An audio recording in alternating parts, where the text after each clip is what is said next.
Welcome to VFM news. Shri Sathya Sai జిల్లా హిందూపురం గ్రామీణ మండలం తూముకుంట పారిశ్రామిక వాడలో క్రికెట్ బెట్టింగ్ నిర్వహిస్తున్న ముఠాపై పోలీసులు దాడి చేసి ముగ్గురిని అరెస్ట్ చేశారు. వారి నుంచి 13.20 లక్షల నగదు, 2 మొబైల్ ఫోన్లు స్వాధీనం చేసుకున్నారు. బెట్టింగ్ వ్యవహారంపై వచ్చిన సమాచారం మేరకు ప్రత్యేక బృందం దాడులు నిర్వహించి నిందితులను అదుపులోకి తీసుకున్నట్లు హిందూపురం అడిషనల్ ఎస్పీ కేవి మహేష్ వెల్లడించారు. ఈరోజు మనం గ్యాదర్ అవడానికి ముఖ్య కారణం ఏంటంటే ఒక బెట్టింగ్ కేసుని మనము ఎస్పీ గారి ఆదేశాల మేరకు హిందూపురంలో ఒక బెట్టింగ్ కేసుని ఛేదించడం జరిగింది. వివరాల్లోకి వెళ్తే అండి, పోయిన నెల అంటే ఏప్రిల్ నెలలో మనము ఒక చిన్న కేసు కట్టాము బెట్టింగ్కి సంబంధించి ప్రకాష్ అనే వ్యక్తి మీద. అది క్రైమ్ నెంబర్ కూడా 30/2026 గేమింగ్ యాక్ట్ కట్టాము యూపీఎస్ హిందూపూర్ యూపీఎస్ లిమిట్స్లో.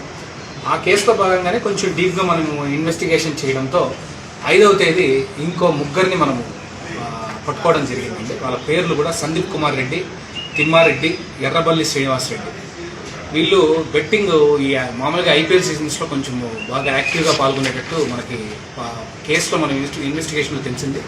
వీళ్ళ మీద మనం నిఘా ఉంచి ఒక 5-6 డేస్ వర్కౌట్ చేసిన తర్వాత 5వ తేదీ మనం మే నెల 5వ తేదీ మనం రైడ్ చేసినప్పుడు ఈ ముగ్గురిని మనము పట్టుకోవడం జరిగింది. ప్లస్ వాళ్ళ దగ్గర నుంచి మనము దాదాపు 13,20,000 రూపాయల నగదు మనం సీజ్ చేయడం జరిగిందండి.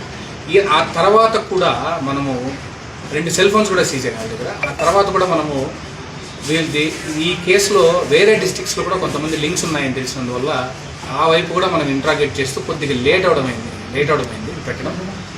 ఇంకా కూడా వేరే డిస్ట్రిక్ట్స్లో కూడా వీళ్ళకి సంబంధించిన లింక్స్ కూడా వేరే డిస్ట్రిక్ట్ వాళ్ళు కూడా అంటే అదర్ డిస్ట్రిక్ట్ వాళ్ళు కూడా మనం ఇచ్చిన ఇన్ఫర్మేషన్తో వాళ్ళు కూడా వర్క్